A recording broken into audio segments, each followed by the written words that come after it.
We're right here, 20.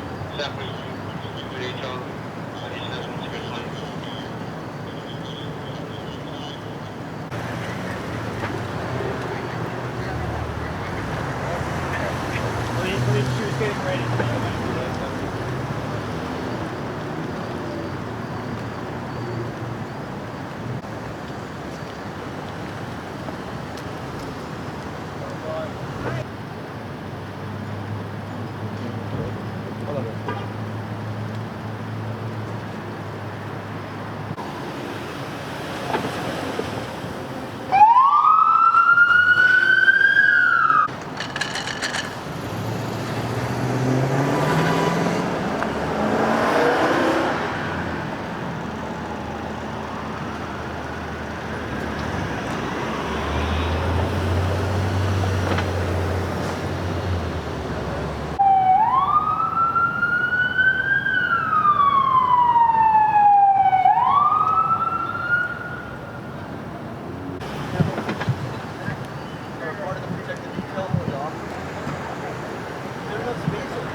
Every day, the men and women of the Los Angeles Police Department put themselves in harm's way. Tonight is a reminder that the danger is very real.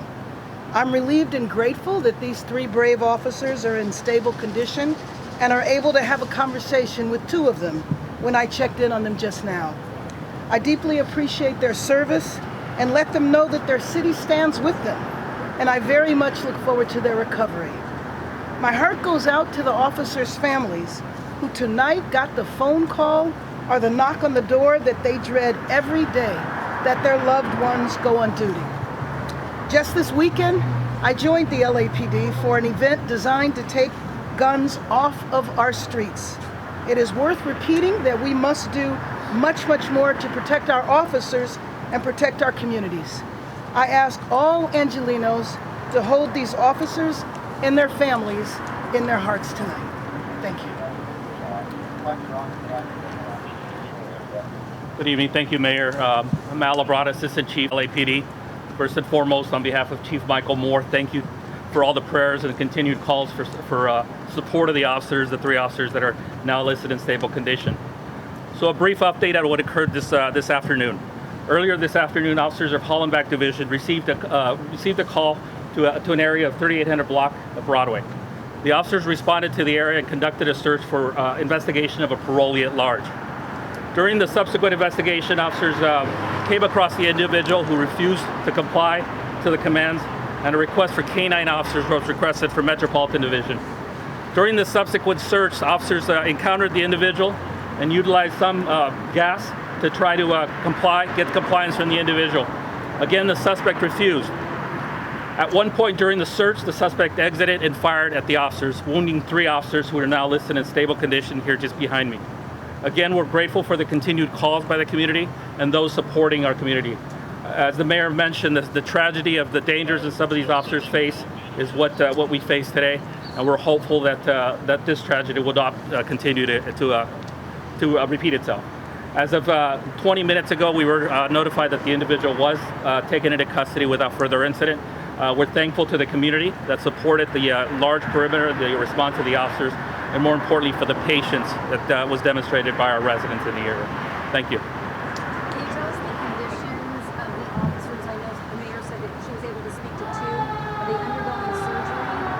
How many times were they shot? So I won't go into details on the specific injuries, but the officers are in stable condition. All three of them are speaking, and all of them have their families here as well. So I'm happy to report that they are in stable condition, and potentially they may be released, but we're still doing more evaluations. The medical staff is doing additional evaluation of the officers. Yes. That's part of the investigation. Our Force Investigation Division is here to conduct the investigation relative to an officer-involved shooting, as well as our Robbery Homicide Division, who will investigate the aspect of the crime against the officers. Is the suspect still alive? Because we're hearing multiple. I don't have the details from the scene. We were dealing with the officers' families, and I know they'll be providing additional details at the scene of the tactical operation shortly as well. So you don't know if any of them opened fire, returned fire? We do have officers that return fire, and the subject of that investigation with FID as to how many return fire, the number of rounds, is part of the investigation at this What can point. you tell us about the officers? Male, female, how long they've been on the force? I don't have the details of their specific time, but they are 3 male officers, and again, we're grateful they're in stable condition Are at they this young? time. I mean, have they been on the force for a long time? They're senior officers assigned to our Metropolitan Division. Chief, was one a canine officer?